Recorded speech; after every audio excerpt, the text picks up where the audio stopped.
భారతదేశం ప్రపంచంలోనే అతిపెద్ద ప్రజాస్వామ్యం ఉన్న దేశం. ఈ ప్రజాస్వామ్య దేశంలో ప్రజలచే ఎన్నుకోబడిన నాయకుడు పాలకుడిగా ఉంటే ఆ ప్రభుత్వంలోని ప్రజలు తమ సొంత నిర్ణయాలు తీసుకునే అధికారాన్ని కలిగి ఉంటారు. సింపుల్గా చెప్పాలంటే అన్ని రకాల ఫ్రీడమ్స్ని కలిగి ఉంటారు. ఆంగ్లంలో దీన్నే డెమోక్రసీ అని అంటారు, ప్రజాస్వామ్యం. నార్మల్గా ఫ్రీడమ్ అనగానే మన దేశంలో ఉన్నంత ఫ్రీడమ్ ఏ దేశంలో ఉండదు అనుకుంటాం. But the economist intelligence unit ప్రకారం 2020 ప్రజాస్వామ్య సూచిక యొక్క గ్లోబల్ ర్యాంకింగ్స్లో భారతదేశం 53వ స్థానంలో ఉంది.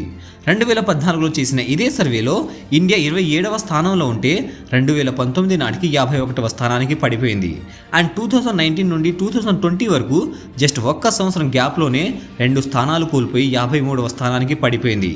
కారణం రాజకీయ నాయకులు, అధికారులు ప్రజాస్వామ్య వెసులుబాటుతనాన్ని అలాగే పౌరుల యొక్క హక్కులను అణిచివేయడం. అండ్ నరేంద్ర మోడీ ప్రభుత్వం భారత ప్రజాస్వామ్యంలో హిందుత్వ అనే మతపరమైన అంశాన్ని ప్రవేశపెట్టి భారతదేశం యొక్క సెక్యులరిజాన్ని అణగదొక్కడానికి ప్రయత్నిస్తుందని విమర్శలు రావడం వల్ల EIU ర్యాంకింగ్స్లో మన దేశ పరిస్థితి మరింత దిగజారిందని ఈ సర్వే సంస్థ వెల్లడించింది. అయితే నేపాల్ దాదాపు 240 సంవత్సరాలు రాచరిక పాలనలో ఒక హిందూ దేశంగా ఉండేది.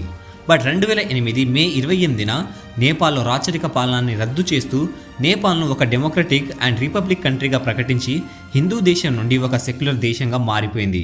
బట్ నేపాల్ సెక్యులర్ దేశంగా ప్రకటించడాన్ని వ్యతిరేకిస్తూ యోగి ఆదిత్యనాథ్ నేపాల్ గతంలో మాదిరిగానే హిందూ రాష్ట్రంగా ప్రకటించాలని డిమాండ్ చేశారు. అండ్ పూరీదర్శి నిశ్చలానంద సరస్వతి గారు తాను 52 దేశాలకు చెందిన అగ్ర ప్రతినిధులతో వీడియో కాన్ఫరెన్స్ నిర్వహించానని, అందులో మారిషస్, భూటాన్తో సహా దాదాపు 15 దేశాల ప్రతినిధులు భారతదేశం స్వయంగా హిందూ రాష్ట్రంగా ప్రకటిస్తే తాము కూడా తమ దేశాల్ని హిందూ దేశంగా ప్రకటించుకుంటామని చెప్పారని ఆయన పేర్కొన్నారు. వీరే కాకుండా మోడీతో సహా బీజేపీలోని చాలా మంది మంత్రులు హిందుత్వాన్ని సపోర్ట్ చేస్తూ భారతదేశాన్ని సెక్యులర్ దేశం నుండి హిందూ దేశంగా మార్చడంలో ఎలాంటి తప్పు లేదని, దాన్ని మేము సమర్థిస్తున్నామని వివిధ సందర్భాల్లో చెప్పుకొచ్చారు. బట్ నిజంగా మోడీ ప్రభుత్వం భారతదేశాన్ని హిందూ దేశంగా మార్చబోతుందా? అసలు మోడీ ఇంప్లిమెంట్ చేసిన CAA అండ్ NRC లాంటి పథకాలు అండ్ కాశ్మీర్లో 370 యాక్ట్ రద్దు చేయడం ఇవన్నీ దేశంలోని ముస్లిమ్స్ని అణగదొక్కడానికి చేసినవేనా? సంవత్సరాలుగా పెండింగ్లో ఉన్న అయోధ్య అండ్ బాబ్రీ మసీద్ కేసు మోడీ అధికారంలోకి రాగానే తీర్పు ఇలా వచ్చింది, అది కూడా హిందువులకు సపోర్ట్గా. అసలు సుప్రీంకోర్టు హిందువులకు సపోర్ట్గా తీర్పు ఇవ్వడానికి గల కారణం ఏంటి? అందుకు హిందువులు సుప్రీంకోర్టుకి చూపించిన ఆధారాలు ఏంటి అనే దాని గురించి ఈ వీడియోలో డీటెయిల్గా చెప్తాను. సో ఈ వీడియోని చివరి దాకా చూడండి.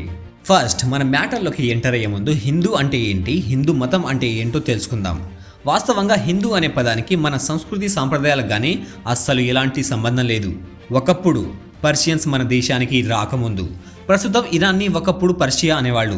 వన్స్ పర్షియన్స్ బిజినెస్ పర్పస్ మీద మన దేశానికి వచ్చినప్పుడు సింధు పదాన్ని పలకలేక హిందూ అని, సింధు నది పరిసర ప్రాంతాల్లో ఉండే ప్రజలని హిందువులని, వాళ్ళు పాటించే పద్ధతులని హిందూ పద్ధతులని, వాళ్ళు పూజించే దేవతల్ని హిందూ దేవతలు అని అనేవాళ్ళు.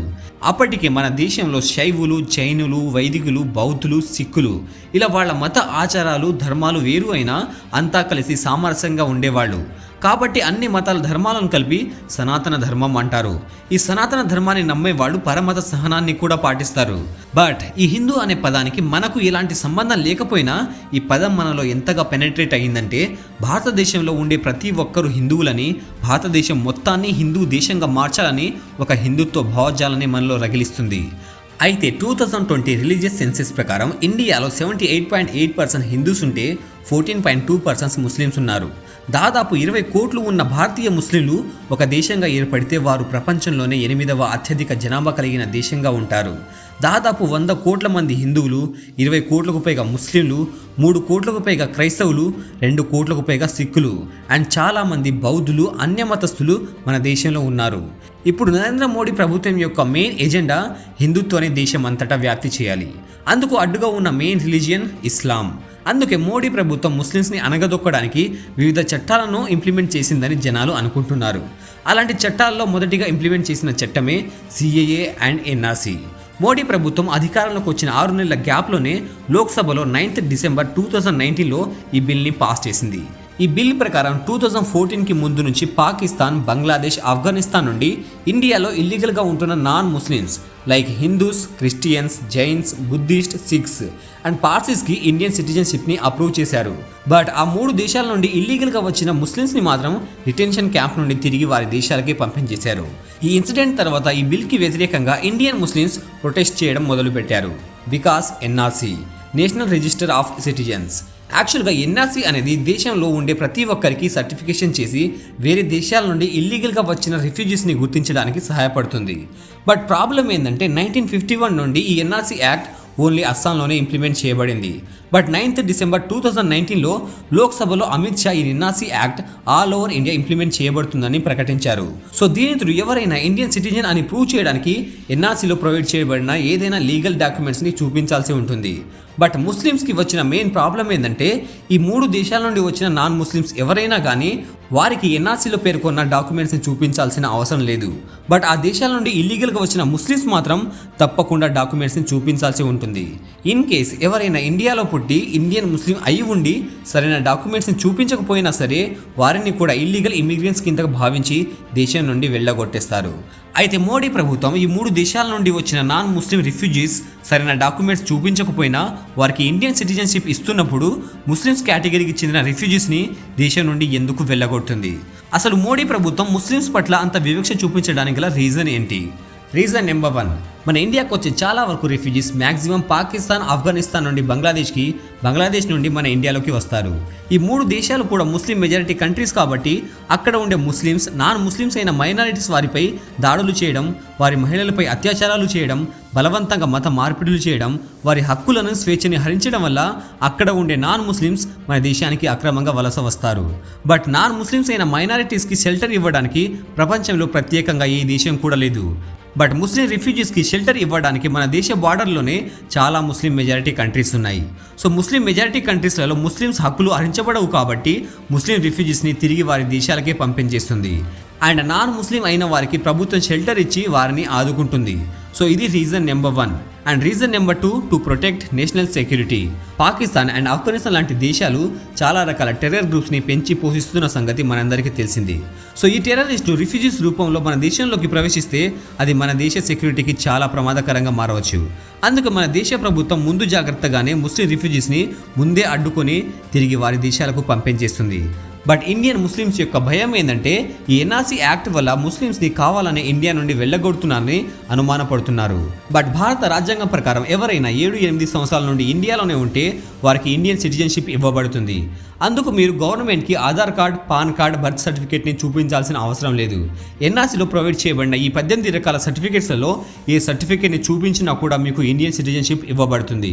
అండ్ ఇంకో విషయం ఏంటంటే మీ దరిద్రం కొద్దీ మీ దగ్గర ఈ 18 రకాల సర్టిఫికేట్స్ లేకపోయినా 7 సంవత్సరాల నుండి ఇండియాలోనే ఉంటూ ఏదైనా పని చేసుకుంటున్నా అని ఎవరైనా ప్రత్యక్ష సాక్షిని చూపించినా కూడా వారికి ఇండియన్ సిటిజన్షిప్ ఇవ్వబడుతుంది. సో అక్రమంగా ఇండియాలో వచ్చి ఉంటున్న వాళ్ళు ఈ 18 రకాల డాక్యుమెంట్స్ని చూపించకుండా కనీసం 7 సంవత్సరాల నుండి ఇండియాలో ఉంటున్నట్టు ఐ విట్నెస్ని ప్రొవైడ్ చేయకుండా ఇండియాలో అక్రమంగా ఉంటున్నారంటే అది దేశ ఆర్థిక రక్షణ వ్యవస్థకే నష్టం కదా. సో అలాంటి అక్రమదారులకి ఇండియన్ ముస్లిమ్స్ సపోర్ట్ చేస్తూ ప్రొటెస్ట్ చేయడం ఎంతవరకు కరెక్ట్ అనేది మీకే తెలియాలి. సో ఇండియన్ ముస్లింల ప్రొటెస్ట్ కారణంగా ఎన్ఆర్సీ యాక్ట్ ఇండియాలో నామమాత్రంగానే జారీ చేయబడింది. పూర్తి స్థాయిలో ఇంకా ఇంప్లిమెంట్ చేయబడలేదు. అయినా కూడా ఈ చట్టం ద్వారా దేశంలో అక్రమంగా ఉంటున్న దాదాపు 20 లక్షల మంది ముస్లిమ్స్ని వారి సొంత దేశాలకి పంపించేశారు. సో ఇది సిఏఏ అండ్ ఎన్ఆర్సీ యొక్క హిస్టరీ. అండ్ మోడీ ప్రభుత్వం ముస్లిమ్స్పై బలవంతంగా ఇంపోజ్ చేసిందనుకుంటున్న రెండవ చట్టం జమ్మూ అండ్ కాశ్మీర్లో ఆర్టికల్ 370ని రద్దు చేయడం. యాక్చువల్గా జమ్మూ అండ్ కాశ్మీర్ ఇండియాలో ముస్లిం మెజారిటీస్ ఎక్కువగా ఉన్న రాష్ట్రం. అయితే ఈ ఆర్టికల్ 370ని మొదట్లో జమ్మూ అండ్ కాశ్మీర్ని ఇండియాలో కంబైన్ అయ్యే విధంగా రూపొందించారు. ఈ ఆర్టికల్ ద్వారా జమ్మూ అండ్ కాశ్మీర్కి స్పెషల్ స్టేటస్ ఇవ్వబడుతుంది. ఈ స్పెషల్ స్టేటస్లో భాగంగానే జమ్మూ అండ్ కాశ్మీర్ తన ఓన్ కాన్స్టిట్యూషన్ని అండ్ తన ఓన్ ఫ్లాగ్ని రూపొందించుకుంటుంది. అండ్ సెంట్రల్ గవర్నమెంట్ ఇన్ఫ్లుయెన్స్ కూడా ఈ రాష్ట్రంపై పెద్దగా ఉండదు. అలాగే ఆర్టికల్ 35A ప్రకారం దేశంలోని ఎవ్వరు కూడా కాశ్మీర్లో భూములు కొనడానికి కానీ, చదువుకోవడానికి కానీ, స్కాలర్షిప్ని పొందడానికి కానీ, కాశ్మీర్ మహిళల్ని పెళ్లి చేసుకోవడానికి కానీ, ఈవెన్ ప్రభుత్వ ఉద్యోగాలు చేయడానికి కానీ అనుమతించబడేది కాదు. బట్ ఈ ఆర్టికల్ని రద్దు చేసిన తర్వాత జమ్మూ అండ్ కాశ్మీర్కి కల్పించిన ప్రత్యేక హోదా రద్దు చేయబడింది. అండ్ దేశంలోని ఎవరైనా సరే కాశ్మీర్లో భూముల్ని కొనవచ్చు, ఇండస్ట్రీస్ అండ్ ఇన్ఫ్రాస్ట్రక్చర్ని బిల్డ్ చేయొచ్చు, అండ్ చదువుకోవచ్చు, ప్రభుత్వ ఉద్యోగాలను కూడా పొందొచ్చు. అండ్ జమ్మూ అండ్ కాశ్మీర్లో ప్రత్యేక కాన్స్టిట్యూషన్ అండ్ దాని ఓన్ ఫ్లాగ్ రద్దు చేయబడి దాని ప్లేస్లో Indian constitution and Indian flag implement చేయబడింది. సో ఈ ఆర్టికల్ని రద్దు చేయడం వల్ల జమ్మూ అండ్ కాశ్మీర్లో ఎకనామికల్ గ్రోత్ పెరుగుతుంది, జనాలు ఎడ్యుకేట్ అవుతారు, ఎంప్లాయ్మెంట్ పెరుగుతుంది, ఫలితంగా క్రైమ్స్ అండ్ టెర్రరిజం తగ్గుతుంది. అండ్ మెయిన్ అడ్వాంటేజ్ ఏంటంటే అక్కడ కూడా Indian constitution and Indian flag implement చేయబడుతుంది కాబట్టి అక్కడి ప్రజలకు ఇండియా మీద కొంచెం భక్తి పెరిగి పాకిస్తాన్ మీద ఉన్న ప్రేమ క్రమంగా తగ్గుతుంది. సో ఇదంతా తెలిసినా కూడా ఇండియన్ ముస్లిమ్స్ ఈ ఆర్టికల్ రద్దుకు వ్యతిరేకంగా ప్రొటెస్ట్ చేయడం స్టార్ట్ చేశారు. ఎందుకంటే ఈ ఆర్టికల్ని రద్దు చేసే ముందు ప్రభుత్వం అక్కడి ప్రజల ఒపీనియన్ తెలుసుకోకుండానే ఈ యాక్షన్ని బలవంతంగా వారిపై ఇంపోజ్ చేసింది. బట్ ఈ ఆర్టికల్కి మద్దతు ఇచ్చే వాళ్ళు ఏమంటున్నారంటే గత 70 సంవత్సరాల నుండి అక్కడి ప్రజలను ఒప్పించడానికి ట్రై చేస్తూనే ఉన్నారు. బట్ అక్కడి వాళ్ళు ప్రొటెస్ట్ చేసి ప్రభుత్వ ఆస్తుని ధ్వంసం చేయడం లాంటి ఆకృత్యాలకి పాల్పడడం వల్ల ఎన్ని సంవత్సరాలుగా ప్రయత్నించినా కూడా అది సాధ్యపడలేదు. అందుకే ఎమర్జెన్సీ సిచ్యువేషన్ని క్రియేట్ చేసి ఆ ఆర్టికల్ని రద్దు చేసి కాశ్మీర్ని సెంట్రల్ గవర్నమెంట్ హ్యాండ్ ఓవర్ చేసుకోవాల్సి వచ్చిందని పేర్కొన్నారు. అండ్ ఇంకొంతమంది ఏమంటున్నారంటే భారత్ నుండి పాకిస్తాన్ని మతపరంగా విడగొట్టేటప్పుడు ప్రజల అభిప్రాయాన్ని తీసుకోలేదు కదా, అలాంటప్పుడు భారత భూభాగాన్ని భారత్లో చట్టపరంగా విలీనం చేయడానికి వాళ్ళ అభిప్రాయాలు అవసరం అని అంటున్నారు. బట్ ఏది ఏమైనా కాశ్మీర్లో ఈ ఆర్టికల్ రద్దు తర్వాత అక్కడ భారతదేశానికి అనుకూలమైన వాతావరణాన్ని చూడొచ్చు. సో ఈ వీడియోలో సిఏఏ అండ్ ఎన్ఆర్సీ చట్టాల ఇంప్లిమెంట్ గురించి అండ్ కాశ్మీర్లో 370 యాక్ట్ని రద్దు చేయడం గురించి తెలుసుకున్నాం. అయితే ఈ వీడియో లెంత్ మరీ ఎక్కువగా అవుతుంది, అందుకే నెక్స్ట్ వీడియోలో అయోధ్య అండ్ బాబరీ మసీదు కేసులో సుప్రీంకోర్టు హిందువులకు అనుకూలంగా తీర్పు ఎలా ఇచ్చింది, అందుకు హిందువులు సబ్మిట్ చేసిన ఆధారాల గురించి అండ్ సిబిఎస్ఈ సిలబస్ నుండి ముస్లిం చరిత్రను ఎరేజ్ చేసి హిందువుల చరిత్రను యాడ్ చేయడం గల రీజన్ గురించి చెప్తాను. సో ఆ వీడియో నోటిఫికేషన్ మీకు రావాలనుకుంటే మన ఛానల్ని సబ్స్క్రైబ్ చేసుకొని పక్కనే ఉన్న గంటను కొట్టి ఆల్ అనే ఆప్షన్ని కూడా సెలెక్ట్ చేసుకోండి. అండ్ ఈ వీడియో నచ్చితే లైక్ చేసి మన ఛానల్ని కొంచెం సపోర్ట్ చేయండి. అండ్ ఈ వీడియో చూసిన మీ అందరికీ చాలా చాలా థ్యాంక్స్.